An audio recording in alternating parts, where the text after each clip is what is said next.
मला सून आली की मी मस्त आराम करणार आणि तिला काम लावणार. पण मी तिथं 10 वाजता उठते तर ती किती वाजता उठत?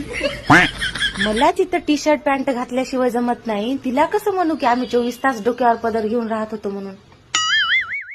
आणि मला तिथं बाहेरचं पिझ्झा बर्गर नूडल्स खायची सवय आहे. तिला कसं म्हणू खाऊ नको चांगलं नसते. आणि जर ती मला म्हणली की तुम्हीच खाऊ खाऊ नुसत्या बेंडकोळी सारख्या फुगल्या तर मग जरासा मोबाईल चार्जिंगला लावला तर मला करमत नाही. तिला कसं म्हणू की मोबाईल पाहू नको डोळे खराब होतात म्हणून. मला इथं पिशासारखी राहायची सवय आहे. तिला कसं म्हणू की मी नाहीतर पण लई चांगली राहत होती. मी माझ्या सासूला मम्मी म्हणते तर ती मला काय म्हणल? मॉम म्हणल का दुसरं काय म्हणल का डायरेक्ट नावानंच हाक मारल.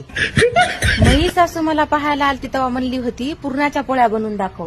मी तिला पाहायला गेल्यावर काय म्हणू रील बनवून दाखव. आमचं लईच अवघड झालं रे देव.